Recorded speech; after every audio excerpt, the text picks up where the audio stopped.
우리 목사님 찬양 대단히 감사합니다. 오늘도 교회와 영상으로 예배드리는 성도님들에게 주님의 크신 은총이 임하시기를 축원합니다. 할렐루야. 오늘은 구약성경 32번째 말씀인 요나서 말씀을 그저 한 번에 걸쳐서 제가 설교를 전부 다 하려고 합니다. 그리고 다음 주하고 그 다음 주에는 33번째 말씀인 미가서 말씀을 전하려고 합니다. 자, 우리 하나님께서 북쪽 이스라엘에 살고 있는 아미떼의 아들 요나를 선교사로 부르십니다. 구약에 무슨 선교사가 있겠느냐 하는데 하나님의 복음을 전하는 사람 모두 다 선교사입니다. 요나라고 하는 이 단어의 뜻은 비둘기, 이렇게 좋은 소식을 전하는 사람, 그런 의미가 담겨져 있어요. 그래서 요나서 1장 2절에 보면 너는 일어나 저 큰 성읍 니누에로 가서 외치라. 그 악독이 내 앞에 상달되었다. 그랬습니다. 여러분, 니누에는 아수리아의 수도로 그렇게 보면 됩니다. 우리가 성경책에 나오는 바빌론, 페르시아, 아수리아 하면은 페르시아는 지금의 이란이거든요. 바빌로니아는 이라크 남부, 아수리아는 어디냐면은 이라크 북쪽에 해당이 됩니다. 그래서 머릿속으로 그 지도를 갖다가 그리면서 말씀을 접하면 좋을 것 같아요. 요나는 본래 선지자인데 열왕기하 14장 25절에 보면은 북쪽 이스라엘 여로보암 2세 때 통치할 때 하나님께서 선지자로 부르시죠. 보면은 자, 이와 같은 요나 선지자에게 하나님의 말씀이 임하는데 이런 겁니다. 아수리아의 수도인 니느웨에 가서 하나님의 말씀을 전하라. 하나님의 뜻을 전달하라. 니느웨 성읍이 얼마나 큰가? 자, 이에 대한 말씀이 요나서 4장 11절에 나오는데 이렇게 나와요. 좌우를 분별하지 못하는 자가 12만 명이다. 이렇게 말했어요. 자, 이 말씀을 놓고 두 가지 견해가 있어요. 인구가 12만 명이다. 성읍 전체 인구가 12만 명이다. 그리고 문장 그대로 놓고 아니다. 이건 좌우를 분별치 못하는 어린아이만 12만 명이다. 그러므로 어른까지 합하면 인구가 굉장히 많다. 그렇게 이야기합니다. 자, 어느 해석이 맞을까? 보통 두 가지 견해가 다 있습니다. 그래서 여러분이 가진 그 주해를 달아놓은 성경에 보면 어떤 주해는 그저 어린아이만 12만 명이다. 그렇게 보는 경우도 있어요. 그러나 보통 1장 2절에 보면은 이 니느웨의 상태를 이렇게 설명합니다. 악독이 내 앞에 상달하였다. 자, 이때 악독이라고 하는 말은 말 그대로 어떤 어른들의 잔인함, 그 다음에 어른들의 도덕적 성품을 상실한 것, 음행, 그리고 우상숭배, 자, 이런 모든 것들이 하나님 앞에 상달되었다. 그런 말입니다. 자, 이런 관점에서 보면은 12만 명은 느느웨 성읍 사람들 전체 숫자로 보는 그런 경향이 좀 있습니다. 자, 어찌됐든지 간에 그것은 신학자들한테 맡기고 이런 겁니다. 요나야, 죄악이 관영한 니느웨 성읍에 가서 하나님의 복음을 전하라, 선교하라. 너는 일어나 가서 외치라. 하나님의 심판이 가까이 왔다. 이렇게 말합니다. 중요한 게 가는 거잖아요. 보면 가라, 가서 하나님의 심판을 전하라. 그런 말입니다. 그런데요, 선교사로 부름받은 요나가 하나님의 뜻대로 가지 않고 하나님의 얼굴을 피해서 도망갑니다. 그 배를 타고 다시스로 가려고 했다. 이렇게 말했습니다. 하나님이 명령한 것은 북쪽 아수리아 땅인데 여러분, 지금 요나는 어디로 갑니까? 반대편으로 가는 거예요. 저 지중해 끝에 있는 다시스, 일종의 스페인 쪽으로 도망가고 있는 겁니다. 그러면은 왜 요나가 이렇게 반대편으로 도망갈까? 여러분, 우리가 그 이유를 알아야 되지 않겠어요? 그런데 4장 2절에 보면은 하나님의 성품을 알면은 요나가 지금 무슨 생각을 하고 있는가 우리가 간접적으로 알 수가 있어요. 4장 2절에 보니까 주께서는 은혜로우시며 자비로우시며 노하기를 더디하시며 인애가 크시사 뜻을 돌이켜 재앙을 내리지 아니하시는 하나님이신 줄을 내가 알았습니다. 우리 하나님은 재앙을 안 내릴 거야. 그렇게 내가 알았다. 그런 말입니다. 여러분, 요나는 이스라엘과 아수르 사이에 있었던 그 역사를 좀 압니다. 보면은 자, 이런 겁니다. 만일에 아수르가 하나님이 진노하기로 했는데 그 진노, 멸망에서 건짐받게 되면은 이 아수리아가 어떻게 할 것인가? 분명히 주변 나라를 침공할 거다, 정복할 거다. 자, 그렇다면은 그 주변 나라에 어디도 포함되는 거예요? 요나의 고국인 이스라엘도 포함이 되는 겁니다. 언제든지 아수르, 이 막강한 아수르가 이스라엘을 침공할 거다, 정복할 것이다. 그렇게 본 겁니다. 그렇게 본 거예요, 보면. 자, 이런 이유 때문에 요나는 하나님의 선교 명령을 받고도 피한 거예요, 사실은요. 이게 무슨 말입니까? 요나의 마음속으로는 정말 진심으로 아수리아가 망하기를 원했던 거예요. 아수르는 망해야 된다. 내 민족을 아끼고 사랑하는 건 전부 다 있죠, 보면은. 그런데 하나님의 마음을 가진 것보다는 요나는 어떤 민족주의적인 편견, 자기 나라에 대한 어떤 편견적 사랑 때문에 하나님의 뜻을 따라 선교가는 것이 아니라 반대편으로 가고 있는 겁니다.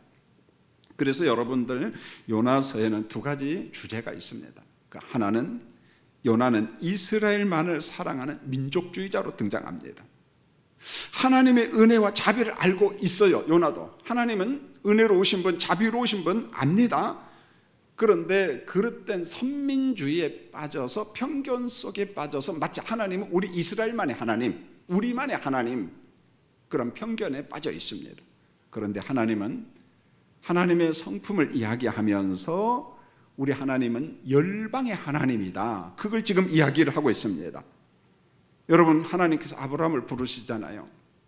선민 이스라엘을 부르시잖아요. 여러분, 왜 불렀습니까?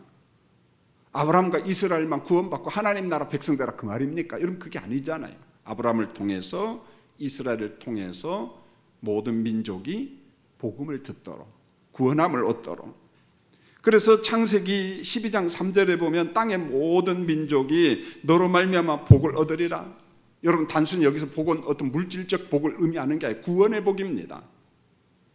아브라함 너로 인하여 택한 백성 이스라엘 언약 백성들을 인하여 민족들이 복을 얻으리라, 구원함을 얻으리라. 창세기 13장 14절에 보면은 하나님께서 아브라함에게 이야기합니다. 너는 눈을 들어 너 있는 곳에서 북쪽, 남쪽, 그리고 동쪽, 서쪽을 바라봐라. 동서남북 사방을 전부 다 바라봐라. 여러분, 동서남북 전부 다 바라보라. 그러면 내가 넓은 땅을 너에게 줘. 그런 뜻이 아니라는 거예요. 열방의 복음화, 열방의 선교를 위해서 한번 볼 때까지 보라는 거예요. 네가 볼 수 있는 모든 나라에 하나님의 나라 선교를 위해서 내가 너를 쓰겠다, 그런 말이거든요. 보면은 열방의 복음화를 위해서 하나님께서 아브라함을 부른 겁니다. 자, 이제 배를 타고 다시스로 가는 바다 위에 하나님께서 큰 바람을 내려요. 여러분, 이때 바람은 자연적인 바람이 아니라 초자연적인 어떤 돌풍입니다. 하나님께서 큰 바람을 보내는 거죠. 그래서 같은 배에 탔던 사람들이 느낌이 좀 달랐어요. 평상시 우리가 보았던 그런 바람이 아닙니다. 돌풍입니다. 그런데 그것을 요나 자신도 알아요. 그래서 1장 10절에 보면 자기가 하나님을 피한 줄 알고 이렇게 말합니다. 성령께서 말씀하시는 거예요. 요나야, 너 왜 도망가? 아, 이거 내가 이거 피하니까 이게 돌풍이 왔구나. 요나도 알았습니다. 보면, 자, 배에 있는 모든 사람들이 이 큰 바람이 누구 때문에 왔는가? 자, 제비뽑기를 통해서 한번 확인해 보자. 그런데 요나가 딱 걸렸어요. 요나가 뽑혔습니다. 그래서 요나를 큰 바다에 던져버렸습니다. 그 순간에 돌풍이 딱 멈춰버려요. 그런데 보세요. 1장 17절에 보면 하나님은 이미 큰 물고기를 예비했습니다. 요나를 삼키고는 밤낮 3일 동안 물고기 뱃속에 있었어요. 여러분, 우리가 이성적으로 한번 생각해 보세요. 어떻게 사람이 물고기 뱃속에 들어가서 3일간 있습니까? 어떻게 삽니까? 거짓말 같잖아요, 여러분요. 그런데 이 사건, 요나 사건을 예수님께서 그대로 인용을 합니다. 보면은요. 그러니까 요나 사건은 어떤 계시적 사건, 구속적인 사건, 하나님의 그 십자가의 구속 사건에 대해서 말씀하고 있습니다. 잘 보세요. 큰 바람, 돌풍, 그리고 큰 물고기. 요나가 3일간 물고기 뱃속에서 생명을 유지하는 것은 결코 하나님의 섭리가 아니면 불가능하다는 겁니다. 특별히 요나서에 게시된 이 물고기 사건을 인용하신 분이 누구냐? 그리스도잖아요. 예수님께서 이 말씀을 그대로 가지고 옵니다. 마태복음 12장 39절로 40절, 요나가 밤낮 사흘간 큰 물고기 뱃속에 있었던 것처럼 인자이신 예수님도 밤낮 사흘 동안 땅 속에 있을 것을 말씀하고 있는 거예요. 요나의 물고기 뱃속에 있었던 이 사건은 예수님께서 십자가의 죽음 그리고 장사전의 부활에 대한 모형, 예표, 그림자로서 주님께서 가지고 오고 있다는 겁니다. 그러므로 이건 신화가 아니고 실체적 사건이라는 거예요. 모형과 실체로서 예수님께서 인용을 하고 있어요. 마태복음 12장 41절입니다. 예수님께서 음란한 세대의 종말 심판을 이야기를 합니다. 그때 어떤 일이 있을 것이냐? 종말 심판 때에 니느웨 사람들이 일어나서 이 세대 믿지 않는 사람들을 정죄할 것이다. 예수님의 복음을 들었던 사람들이 믿지 않는 사람들이 있는데 니느웨 사람들이 일어나서 정죄할 거다, 그런 말입니다. 이게 무슨 말입니까? 봐라, 우리는 요나 선지자의 전도를 받고 회개했다. 금식하며 다 하나님 앞으로 돌아왔다. 그런데 너희는 요나보다 크신 예수님의 전도를 받고도 회개하지 않았구나, 이런 겁니다. 너희가 심판을 받을 때 변명할 것이 없다는 거예요. 심판의 정당성에 대해서 누가 증언하느냐? 니느웨 성읍 사람들이 이야기할 거다, 그런 말입니다. 여러분, 우리는 가끔 가다가 이런 생각이 들 때가 있어요. 예수님 백보자 심판을 할 때 누구든지 예외 없이 다 그 앞에 서야 되거든요. 생명책에 이름이 기록된 사람, 또 기록되지 아니한 사람, 믿지 아니한 사람들에게는 주님이 물을 거예요. 너 왜 믿지 않았느냐? 나한테 복음을 전해주는 사람이 아무도 없었어요. 그래, 너 어느 동네 살았어? 석관동에. 그런데 네가 사는 집 옆에 석관중앙교회도 있고 어느 집사님도 있고, 내가 보니까 전체 출석 주일날 교회 가자고 하고 예수 믿자고 했는데 너를 잘 섬겨줬는데 너 왜 거짓말해? 마지막 때 거짓말할 수 없다는 거예요. 내게 복음을 들려주고 내게 예수 복음, 십자가 복음을 들려주는 사람이 없어 난 믿지 못했다, 거짓말하지 말라는 거예요. 보면은요, 니느웨 사람들이 일어나서 심판의 정당성에 대해서 이야기할 거다, 그런 말입니다. 어떤 방법으로든지 우리는 복음을 접하거든요. 보면은 요나는 엄청난 사건을 경험했어요. 여러분, 이쯤 되면 100% 하나님의 일하신 말씀에 우리가 신뢰해야 되지 않습니까? 그런데 보세요, 요나는 고집이 참 셉니다. 여전히 자기 신념에 갇혀서 살아갑니다. 여러분, 내가 가진 신념, 내가 가진 철학은 복음 아니에요. 성경 아닙니다. 사람은 자기 신념이 있어요. 자기 고집이 있고 자기 생각이 있고 자기 긍정, 자기 최면, 자기 설득. 심지어는 예수 믿는 사람들한테도 그렇거든요. 하나님의 뜻 아니야, 하나님 말씀 아닙니다. 그런데 곰곰이 그걸 생각하다 보니까 자기 것화 돼버리는 거예요. 하나님께서 내게 말씀했다고 이야기하는 거예요. 그렇지 않습니다. 3장 1절로 4절, 하나님의 말씀이 요나에게 임했어요. 자, 일어나라, 큰 성읍 니느웨로 가라. 40일이 지나면 니느웨 성읍이 무너진다. 3장 5절로 8절입니다. 이방 도시에 큰 기적이 일어납니다. 아수리아의 니느웨 성읍의 기적이 일어나요. 여러분, 니느웨 사람들이 요나의 복음 전도, 하나님의 말씀을 듣고 하나님을 믿어요. 금식을 선포합니다. 여러분, 왕은 왕복을 벗어버리고 제 위에 앉아요. 왕이 조서를 내립니다. 사람들과 짐승들 모두 다 아무것도 먹지 말라, 물도 대지 말라. 그리고 각기 악한 길과 손으로 행한 강포에서 떠나라, 이렇게 말합니다. 각자가 행한 악한 길, 그리고 그 강포, 그 흉악한 죄악에서 모두 다 떠나라. 요나서 1장 2절에 보면은 악독이라고 이야기했습니다. 3장 8절에 보니까 악한 길, 손으로 행한 강포라고 이야기했습니다. 여러분, 이것을 보면은 니느웨 성읍의 영적 환경, 영적 상태를 우리가 얼마든지 짐작할 수가 있습니다. 니느웨 성읍은요 잔인했습니다. 하나님의 창조 질서를 위반했어요. 성적 타락이 있습니다. 음행이 있습니다. 우상 숭배가 있습니다. 하나님이 진노하기로 한 이런 성읍에 3장 9절로 10절에 보세요. 니느웨가 악한 길에서 떠난 것을 보시자 하나님이 재앙을 거두어 버려요. 하나님이 재앙을 거두었습니다. 여러분, 여기에 요나서의 주제가 있습니다. 천지를 창조하신 하나님, 그 하나님은 세상과 열방의 하나님이신데, 하나님의 자비 은혜는 사람들에게 회개할 기회를 줘요. 복음을 들을 기회도 주시고 회개할 기회를 줍니다. 여러분, 기회도 주지 않고 멸망시키는 것 하나님이 원하지 않는다는 거예요.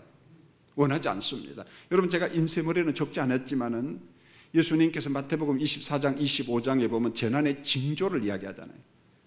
그래서 예루살렘 성전을 보면서 돌 하나도 돌 위에 남지 않고 다 무너질 거다. 그러면서 재난의 징조를 다양하게 이야기를 하면서 그 재난의 징조 중에 하나가 뭐냐? 온 땅에 복음이 증거된다는 거예요. 그래서 마태복음 24장 14절에 보니까 이런 말이 납니다. 이 천국 복음이 모든 민족에게 증언되기 위하여 온 세상에 전파되리니 그제야 끝이 오리라, 이렇게 말합니다. 온 세상에 복음이 증거된다는 거예요. 어떤 방법으로든지 그래야 끝이 온다는 거예요. 주님이 오신다, 이렇게 말씀했어요. 보세요, 하나님의 정의와 자비는 아주 조화가 있습니다. 한쪽이 치우치지 않아요. 보면 성경은 그래서 정의, 공의, 심판, 멸망만 강조하잖아요. 만약에 이것만 강조한다면 십자가가 무슨 필요가 있습니까, 여러분? 그렇다고 성경은 무조건 자비, 은혜, 사랑만 강조하지 않아요. 하나님은 사랑의 하나님이니까 무조건 용서해야 된다, 여러분, 그렇게 말하지 않습니다.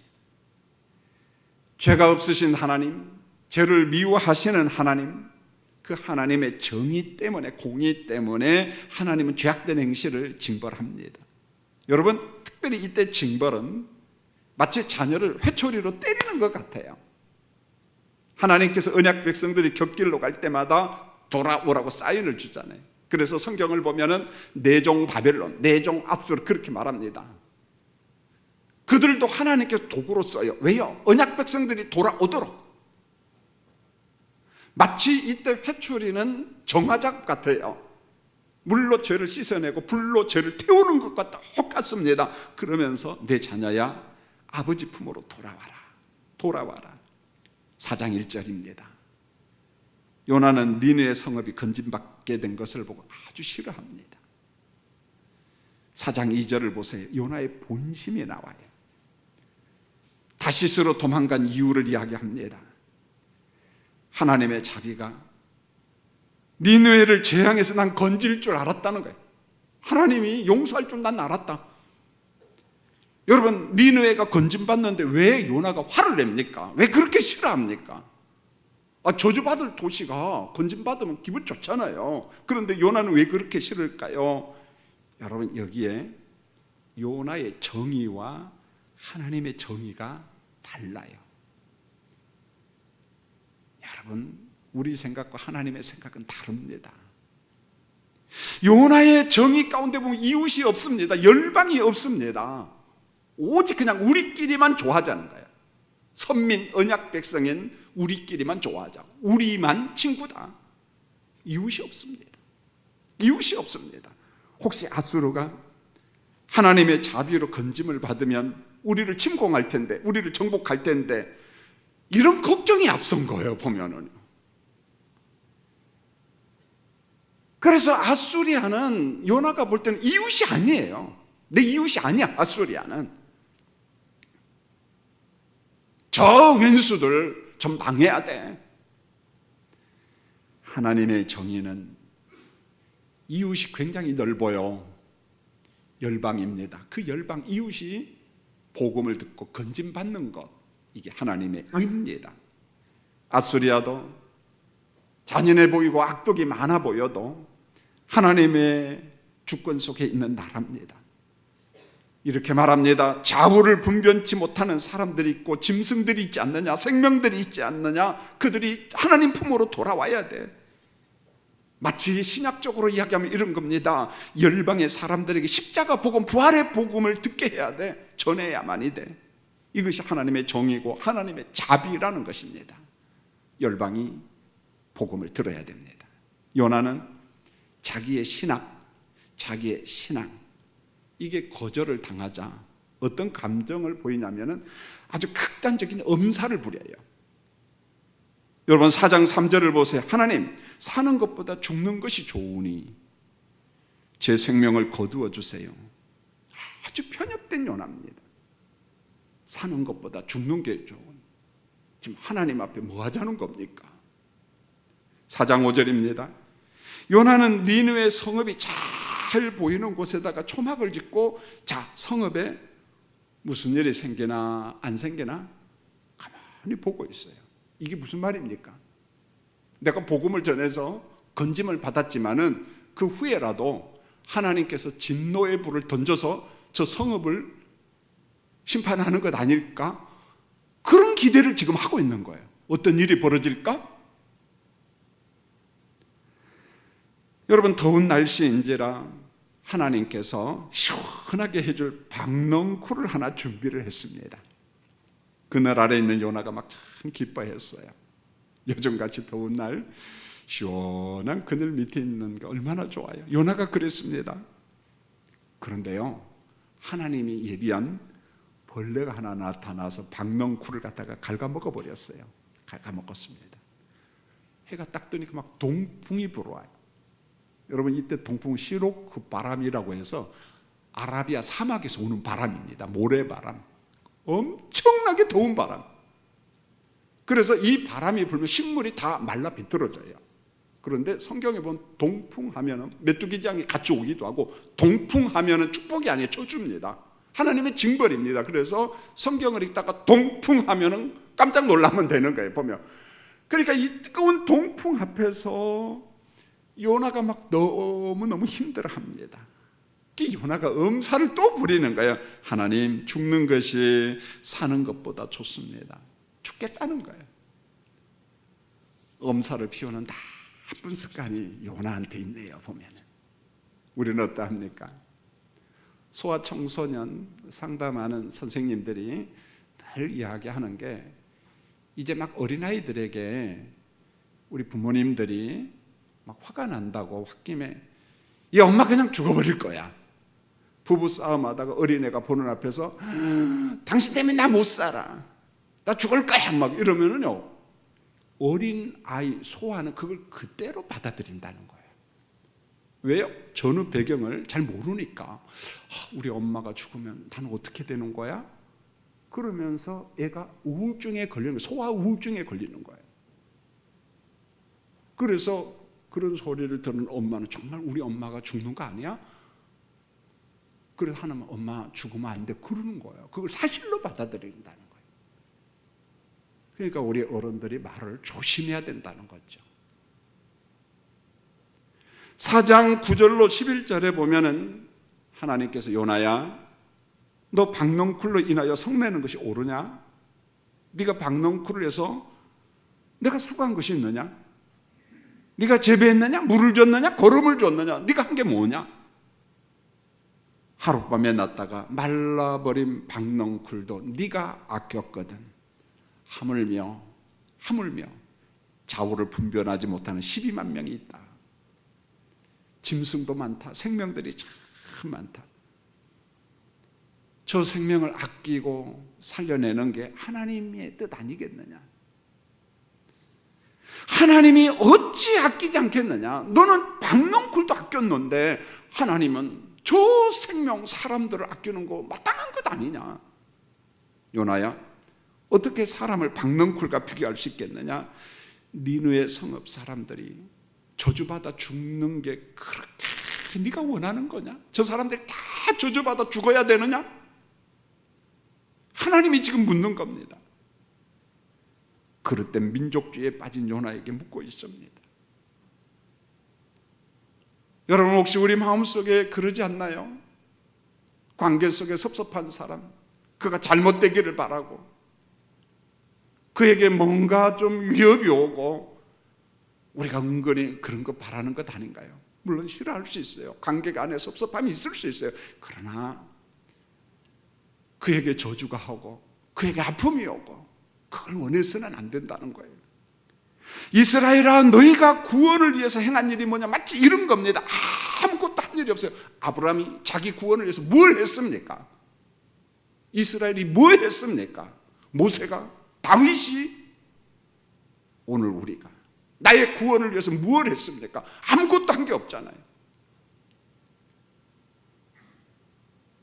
하나님의 은혜로 아브라함이 부름받았고 이스라엘이 언약 백성이 되고 우리가 건진받았잖아요.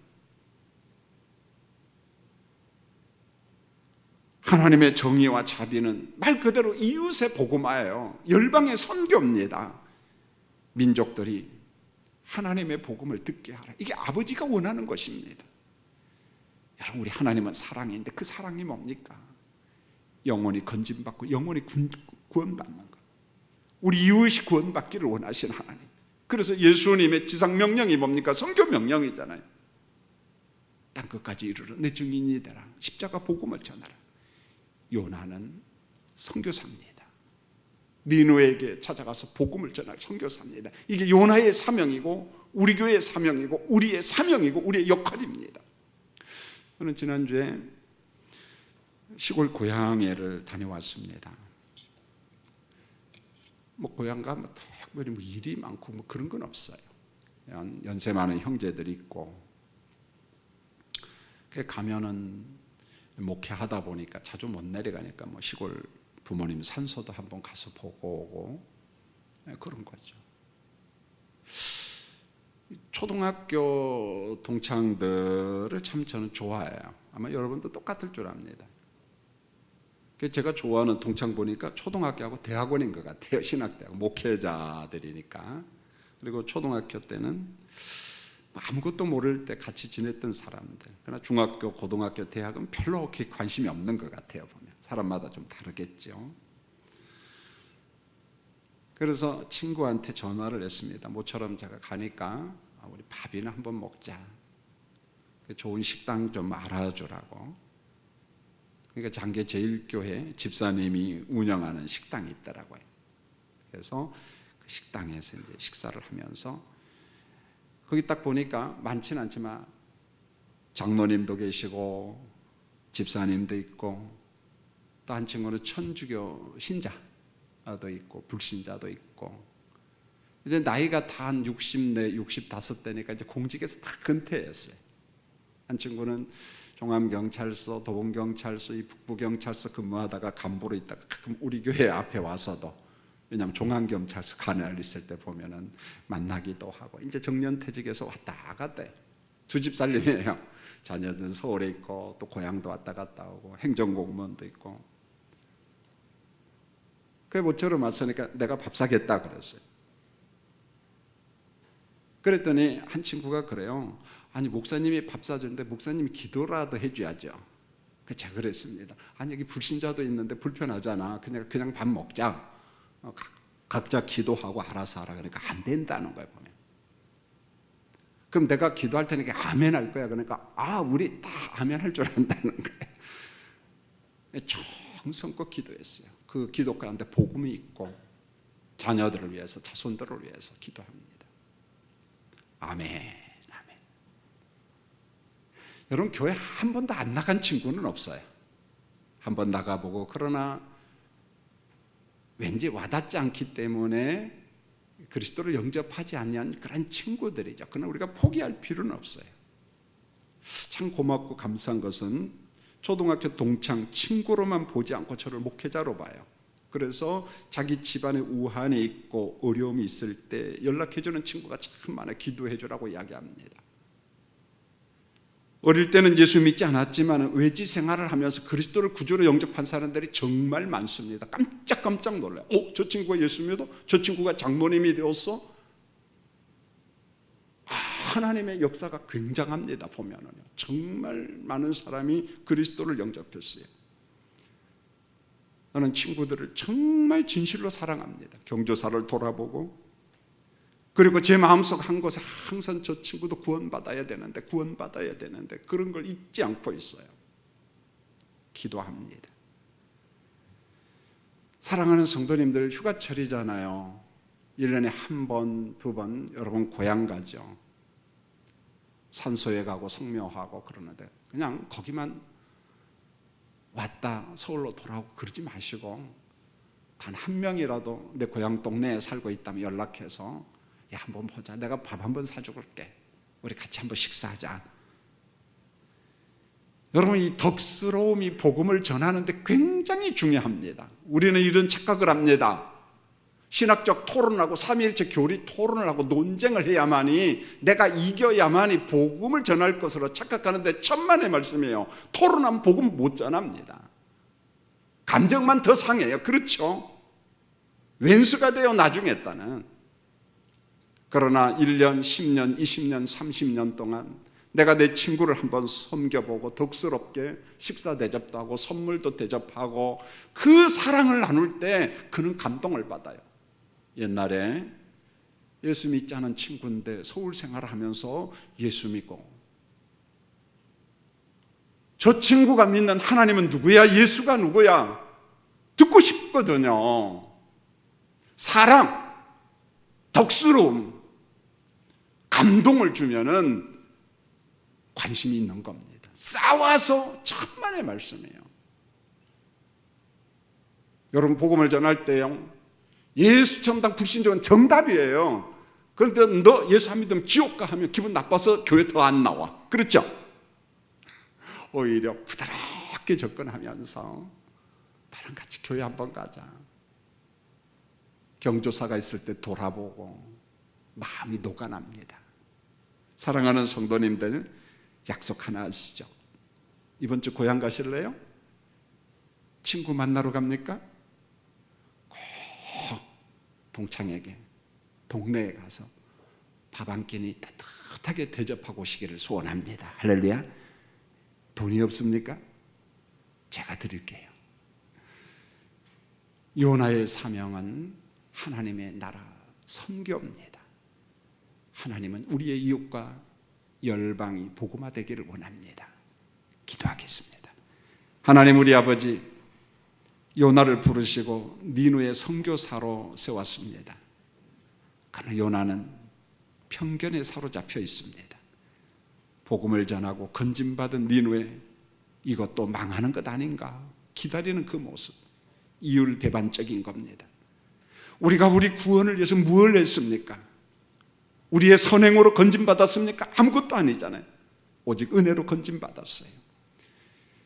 거창하게 생각할 것 없습니다. 내 친구가, 직장 동료가 아직도 그리스도 밖에 있다면 덕을 세우고 그를 섬기면서 그리스도를 소개할 수 있는 복음을 전하는 우리 교인들이 되도록 도와주시옵소서. 예수님의 이름으로 기도합니다. 아멘.